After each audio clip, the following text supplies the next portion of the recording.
एका भांड्यात साधारण 2.5 वाटी पाणी गरम करून घेतलं। त्यामध्ये चवीप्रमाणे मीठ आणि एक दोन चमचे तेल टाकलं आणि पाणी उकळल्यानंतर त्यामध्ये वाटीभर पास्ता टाकला। आता हा पास्ता 10 ते 12 मिनिटं हाय फ्लेमवरती छान उकळून घेणार आहे, म्हणजे तो अगदी व्यवस्थित शिजेल। आणि पास्ता शिजला की त्यानंतर आपल्याला आवडतील त्या भाज्या आपण ह्या पास्त्यामध्ये ॲड करू शकतो। तर मी इथे गाजर, शिमला मिरची आणि टोमॅटो घेतला आहे। मुलीला कांदा आवडत नाही, त्यामुळे मग कांदा मी ह्यात ॲड करणार नाही आहे। आपल्याला हव्यात त्या भाज्या आपण इथे ॲड करू शकतो आणि कशा चिरायच्या त्यासुद्धा आपल्यावरती डिपेंड। आपल्याला बारीक हव्या आहेत किंवा जाड हव्या आहेत, तर मी इथे अशा लांब लांब ह्या भाज्या चिरून घेतल्या, थोड्याशा तेलामध्ये चांगल्या परतून घेतल्या। हाय फ्लेमवरतीच परतायचं, खूप जास्त शिजवायची गरज पडत नाही। आणि लगेचच याच्यात जो बाजारात पास्ता मसाला मिळतो बघा, रेडीमेड, तर तो टाकला आहे। एक अर्धा चमचा पास्ता मसाला टाकला आणि लगेच जो शिजलेला पास्ता होता तो ह्याच्यात ॲड केला। पाणी टाकायची गरज नाही आहे आणि पास्त्यामध्ये आपण ऑलरेडी शिजताना मीठ घातलं आहे, त्यामुळे इकडे मीठही घालायची गरज नाही आहे, कुठलाच मसाला घालायची गरज नाही। थोडासा टोमॅटो सॉस घातला आणि इथे हा मुलीच्या डब्यासाठी म्हणजे छोट्या सुट्टीसाठी पास्ता तयार आहे।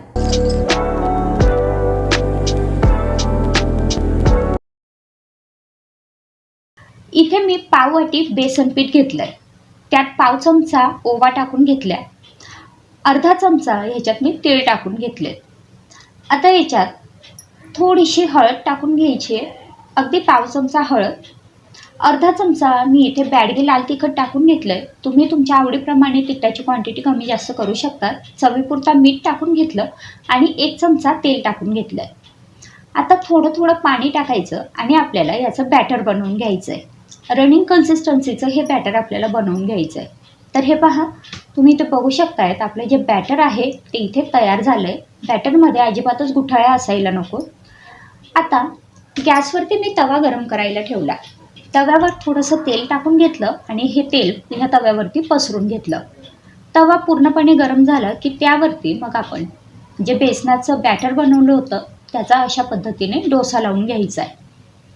हे पहा, डोसा लावून झालेला आहे। वरून पुन्हा मी थोडंसं तेल टाकून घेतलं आहे, तेलाऐवजी तुम्ही तुपाचाही वापर इथे करू शकता। आता मध्यम गॅसवरती हे जे धिरडं आहे किंवा डोसा आहे हा मी छान भाजून घेते। डोसा भाजत असताना आवश्यकतेप्रमाणे तेल तुपाचा आपण इथे वापर करू शकतो। तर अगदी झटपट आणि 2 मिनिटात तयार होणारा असा हा पदार्थ आहे, जो तुम्ही कधीही डब्याला देऊ शकता। तर हे पहा, हे जे आपलं धिरडं आहे किंवा डोसा आहे हा इथे तयार झाला आहे। आता हा जो डोसा आहे हा मी एका ताटात काढून घेतला। आता ह्याच्यावर शेंगदाण्याची चटणी टाकून घेतली। शेंगदाण्याची चटणी घरीच तयार केलेली आहे। आता याच्यावर थोडंसं तेल टाकून घेतलं, कच्चं तेल, आणि हे चांगलं पसरून घेतलं। आता याचा छान रोल तयार करून घेतला। हा रोल मधोमध कट करायचा आणि मुलांना छोट्या सुट्टीत खाण्यासाठी झटपट असा हा बेसन पिठाचा रोल इथे तयार झालेला आहे। 1.5 कप भरेल एवढं बेसन पीठ घेतलंय। हा झाला पहिला कप आणि इथे हा अर्धा कप गच्च भरून हे बेसन पीठ घेतलं होतं। आता ह्याच्यात साधारण 2 टेबलस्पून आपल्याला रवा टाकून घ्यायचा आहे। हा बारीक रवा आहे। चवीप्रमाणे मीठ टाकलं, थोडासा हिंग टाकायचा आणि अगदी किंचितशी हळद टाकायची।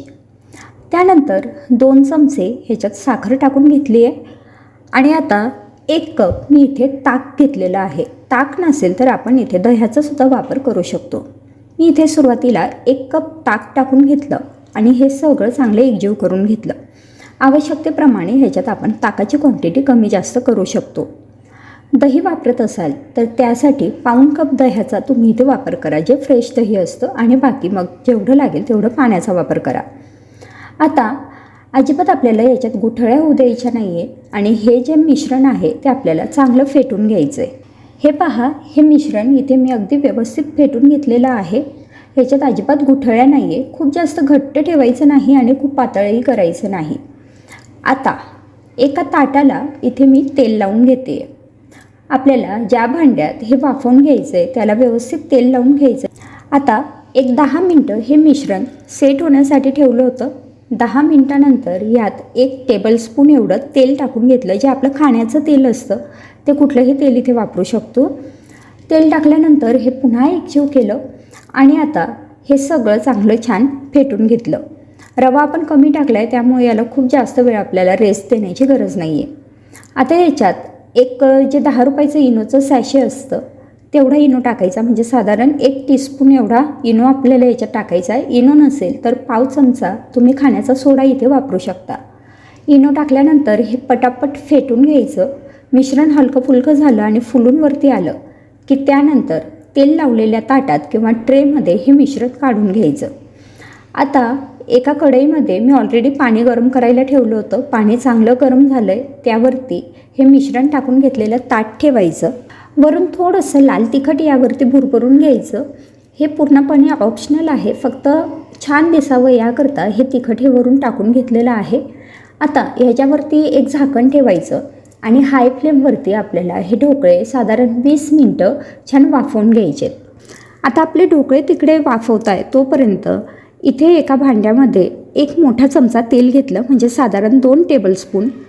त्यामध्ये अर्धा चमचा मोहरी टाकायची, अर्धा चमचा जिरे टाकायचे. जिरे मोहरी चांगले तडतडू द्यायचे. त्यानंतर 10-12 कढीपत्त्याची पानं आणि एक हिरवी मिरची अशी उभी कट करून टाकायची. थोडंसं ह्याच्यात हिंग टाकायचा. त्यानंतर 1 चमचा ह्यात तीळ टाकून घेतलेत. 2 चमचे जी आपली साधी साखर असते ती ह्याच्यात टाकली आहे आणि हे सगळं चांगलं एकजीव करून घ्यायचं. गॅसची फ्लेम आपण लो ठेवलेली आहे. आता यामध्ये आपल्याला साधारण 1 ग्लास भरेल एवढं पाणी टाकून घ्यायचं आहे. पाणी टाकल्यानंतर हे पाणी थोडंसं गरम करून घ्यायचं, साखर वितळेल इथपर्यंत.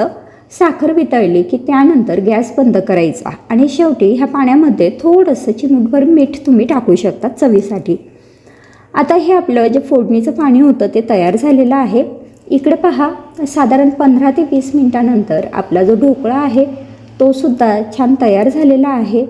त्यामध्ये चमचा टाकून पाहिला तर कोरडा बाहेर आला, म्हणजे आपला ढोकळा इथे अगदी व्यवस्थित तयार झाला आहे.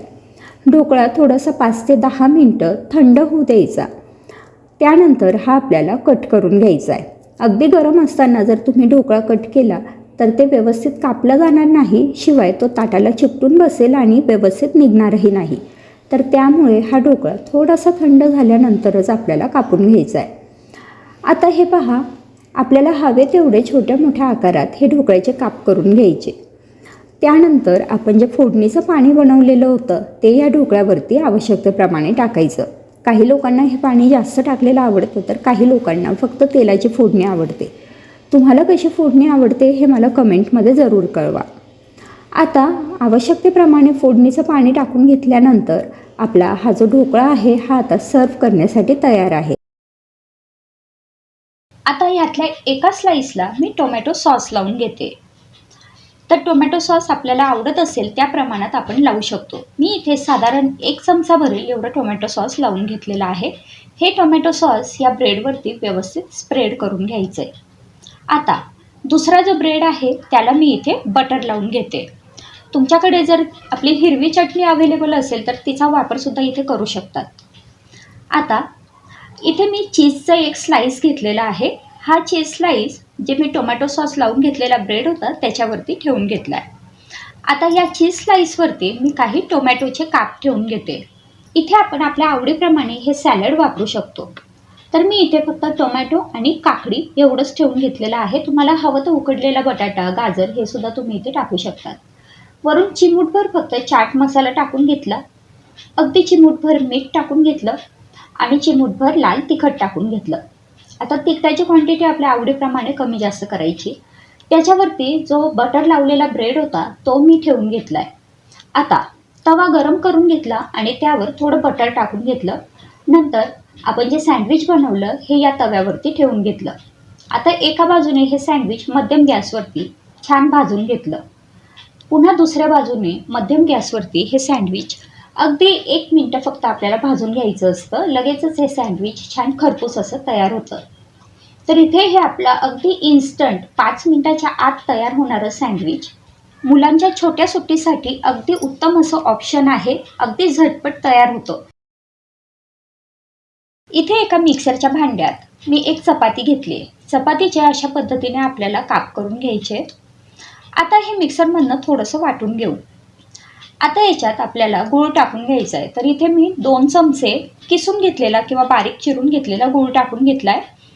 2 चमचे इथे मी साजूक तूप टाकून घेतलेलं आहे आणि आता झाकण बंद करून आपल्याला हे मिक्सरमधनं छान वाटून घ्यायचं आहे. तर हे बघा, चपातीचा हा जो चुरा आहे हा इथे तयार झालेला आहे. आता याचा आपल्याला लाडू वळून घ्यायचा आहे. तूप आणि गूळ टाकलेला आहे त्यामुळे सहज हा लाडू वळला जातो, दिसायलाही छान दिसतो, खूप वेळपर्यंत सॉफ्ट राहतो आणि त्यामुळे मुलं हा खूप आवडीने खातात.